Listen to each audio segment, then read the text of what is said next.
जवान तनाव में आ सकते हैं। मुझे लगता है कि उन्होंने आपके बारे में पूरा विचार किया होगा और यकीन होगा कि उन्हें आप पर यकीन होगा कि आप परीक्षा दे सकते हैं, क्योंकि आपने एग्जाम वॉरियर्स पढ़ा होगा, बिना डरे बिना घबराए। जब भी तनाव हो तो एग्जाम वॉरियर्स पढ़ें, रवीश कुमार को व्हाट्सएप मैसेज ना करें। ऐसा नहीं है कि हम नीट और जेईई के छात्रों की बात उठाने की जिम्मेदारी से मुकर रहे हैं। एक तरह से आज भी आपकी ही बात उठा रहे हैं। इसके पहले भी हम जून के महीने से देश की बात में ये बात उठा रहे हैं। आप देश की बात की आर्काइव में जाकर देख सकते हैं। व्यक्तिगत स्तर पर लगता है कि परीक्षा केंद्रों के बाहर बहुत भीड़ हो जाएगी, यात्राएं करने पर आप मजबूर होंगे, देह से दूरी का पालन नहीं होगा। अभी आपने देखा यूरिया के लिए ही क्या हाल है यूपी के सोनभद्र में। अगर आपने सोनभद्र का नाम सुना होगा तो संक्रमण का खतरा हो सकता है। आपकी परेशानी भी सही है, लेकिन आपकी बातें सरकार को मालूम है, कोर्ट को मालूम है। जो सरकार कोर्ट में कह रही है कि वो परीक्षा कराएगी, उसने सारी चीजों को सोच लिया है। वो कोर्ट के आदेश के बाद क्यों कहेगी कि हम परीक्षा नहीं करा सकते? वैसे सरकार अब भी कह सकती है, मगर उसके रुख से अब नहीं लगता है। ये इसलिए बता रहा हूं क्योंकि आपकी उम्र कम है और आप लोग अभी नागरिक जीवन की यात्रा आरंभ कर रहे हैं, इसलिए प्रक्रियाओं का पता होना चाहिए। अच्छी बात यह है कि आप इन प्रश्नों को लेकर सुप्रीम कोर्ट गए, बधाई। ट्विटर पर ट्रेंड भी कराया। गोदी मीडिया से भी उम्मीद की, जिस पर जनता के सवाल को लेकर न के बराबर बहस होती है, खबर तो होती नहीं है। आमतौर पर जनता मीडिया को बहस के लिए टॉपिक देती है, पब्लिक देती है, लेकिन अब मीडिया पब्लिक को टॉपिक देती है कि आप इस पर बहस करें दिन रात। इसे टॉपिक नहीं टॉनिक कहते हैं। करोड़ों लोगों की शाम ऐसे डिबेट के टॉनिक से कटती है, आपके घरों में भी कटती होगी। समस्या यही है कि मेरी बात के समझ आने की डेडलाइन 20 साल बाद की है। This is the real problem, इसलिए आज समझ नहीं आएगी। आप सभी को शुभकामनाएं। आप खुशी खुशी परीक्षा दें। कम नंबर आने को लेकर बिल्कुल तनाव ना करें। एग्जाम वॉरियर्स में भी यही बात है कि इम्तहान जीवन का अंत नहीं है। मुझे पता है कि कुछ लोग जरूर पूछेंगे कि क्या सरकारी भर्तियों की परीक्षा के सताए उम्मीदवार भी एग्जाम वॉरियर्स पढ़ें? तो मेरा जवाब है कि पढ़िए, लेकिन ये आदत ठीक नहीं है कि एक दवा से सारी बीमारी ठीक हो जाए। पूरा पढ़िए आप, और भी किताबें हैं, पढ़िए। सरकारी परीक्षाओं का हाल आपके जीवन काल में ठीक नहीं होगा, ये मैं लिख के दे सकता हूं और मेरा अनुभव भी कहता है। 0 टीआरपी एंकर हूं, इसलिए आप मेरी बात सुनते नहीं हैं, जबकि मेरी बात ही देश की बात होती है। आप सरकारी भर्ती परीक्षा को लेकर मुझे मैसेज ना करें, बहुत कर लिया आपने। वैसे देखा जाए तो असली एग्जाम वॉरियर्स आप लोग ही हैं। फॉर्म भरने से लेकर ज्वाइनिंग के इंतजार में 4-4 साल एक परीक्षा से लड़ते हैं आप लोग। ये होता है वॉरियर्स, हारता नहीं है।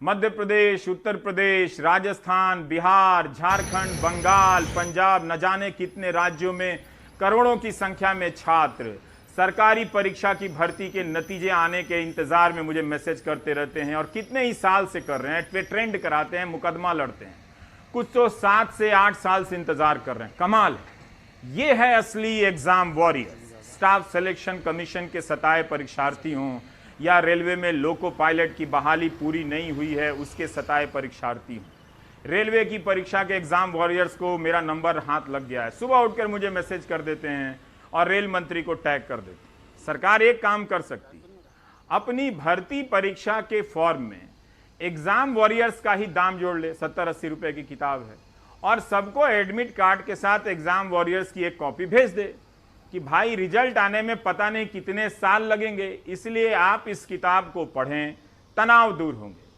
असफलता को समझें।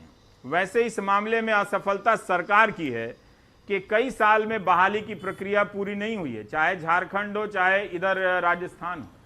4-4 साल तक एक परीक्षा के रिजल्ट के इंतजार में गुजार देते हैं आप नौजवान।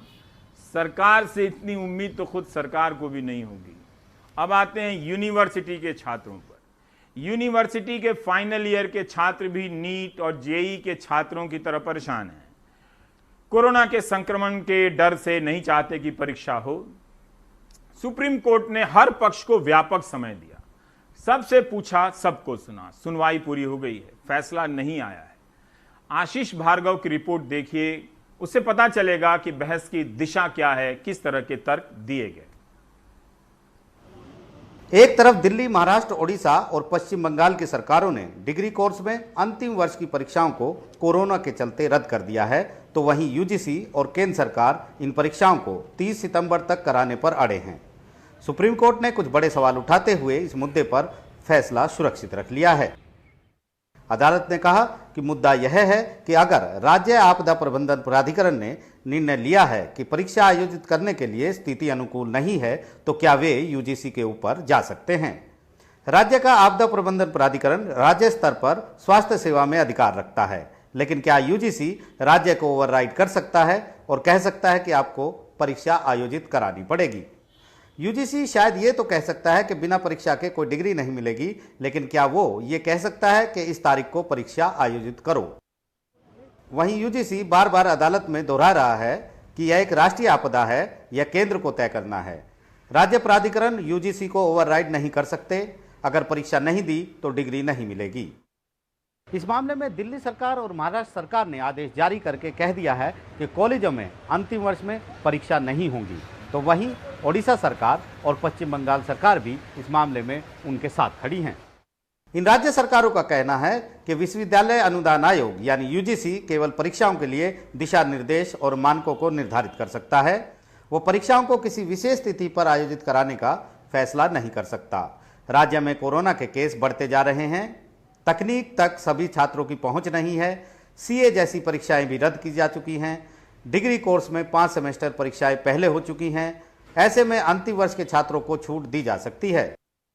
हालांकि ये मामला यूजीसी और राज्य सरकारों के अधिकार क्षेत्र का है, लेकिन अब इस मामले में राजनीति भी शुरू हो चुकी है। यूजीसी की ओर से सुप्रीम कोर्ट में महाराष्ट्र सरकार पर राजनीति करने का आरोप लगाया गया। यूजीसी की ओर से सॉलिसिटर जनरल तुषार मेहता ने कहा कि राज्य सरकार यह नहीं कह सकती कि परीक्षा आयोजित ना करें। अधिक से अधिक राज्य सरकार ये कह सकती हैं कि परीक्षा की तारीख आगे बढ़ा दी जाए। महाराष्ट्र सरकार ने मई में विशेषज्ञ पैनल की बैठक की थी। इस बैठक में फैसला लिया गया कि पहले और दूसरे वर्ष के छात्रों को पास किया जा सकता है, लेकिन अंतिम परीक्षा जरूरी है। इस बैठक के बाद युवा सेना द्वारा सुप्रीम कोर्ट में याचिका दायर की गई, जिसमें महाराष्ट्र के मुख्यमंत्री के बेटे भी हैं। युवा सेना की याचिका के बाद सरकार का विचार बदल गया और वह परीक्षा के खिलाफ हो गई, जबकि राज्य सरकार को परीक्षा रद्द करने का अधिकार ही नहीं है। महाराष्ट्र राज्य लोक सेवा परीक्षा सितंबर में आयोजित की जा रही है, जिसमें 2,20,000 से अधिक छात्रों के शामिल होने का अनुमान है, जबकि महाराष्ट्र के विश्वविद्यालयों में कुल 10 लाख छात्र हैं। लगभग 2.5 लाख छात्र अंतिम वर्ष के हैं। अगर राज्य लोक सेवा परीक्षा आयोजित की जा सकती है तो अंतिम वर्ष की विश्वविद्यालय परीक्षा क्यों नहीं। लेकिन महाराष्ट्र सरकार की दलील है कि यूजीसी को निर्णय लेने से पहले विश्वविद्यालयों व अन्य निकायों से परामर्श करना होगा। वो एक तरफा कार्रवाई नहीं कर सकता। 30 सितंबर तक अंतिम परीक्षा आयोजित कराने का निर्देश किसी सलाह के लिए बिना और राज्य में स्थिति का पता लगाए बिना लिया गया था। सुनवाई के दौरान याचिकाकर्ताओं की ओर से अभिषेक मनु सिंघवी ने कहा कि शिक्षण और परीक्षा लेने के बीच एक सीधा संबंध है। शिक्षण के बिना परीक्षा कैसे हो सकती है। गृह मंत्रालय ने अब तक शैक्षणिक संस्थानों को खोलने की अनुमति नहीं दी है, लेकिन परीक्षा आयोजित करने की अनुमति कैसे दे दी। यहाँ शिक्षा विशेष नहीं है, यहाँ महामारी विशेष है। महामारी हर किसी पर और हर चीज पर लागू होती है। अब सुप्रीम कोर्ट ने सभी की दलीलें सुनने के बाद फैसला सुरक्षित रख लिया है। अब सुप्रीम कोर्ट को यह तय करना है कि यूजीसी के 6 जुलाई के फैसले के तहत अंतिम वर्ष की परीक्षा होंगी या नहीं। इस फैसले के खिलाफ छात्रों ने भी सुप्रीम कोर्ट में याचिका दाखिल की थी। सुप्रीम कोर्ट ने सभी पक्षों को कहा है कि 3 दिनों में वो अपनी लिखित दलीलें सुप्रीम कोर्ट में दाखिल कर दें। जाहिर है सुप्रीम कोर्ट का एक बड़ा फैसला आएगा, जो न केवल इन छात्रों का भविष्य तय करेगा, बल्कि साथ ही केंद्र सरकार और राज्यों के अधिकार क्षेत्र पर लक्ष्मण रेखा भी खींचेगा। नई दिल्ली से आशीष भार्गव, एनडीटीवी इंडिया।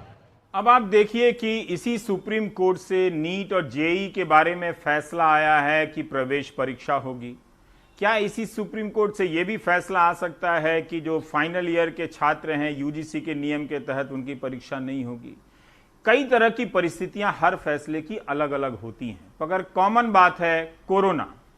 तो इंतजार कीजिए कि क्या फैसला आता है। क्या एक को राहत मिलेगी, एक को इम्तहान देना होगा। और आशीष की शानदार रिपोर्ट, जिन्होंने कितने तरीके से कोर्ट के भीतर की बहस की रिपोर्टिंग की, आपको पता होगा कि किस तरह से दलीलें दी जा रही हैं।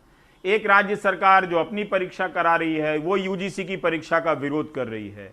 इतने अंतर विरोध राज्यों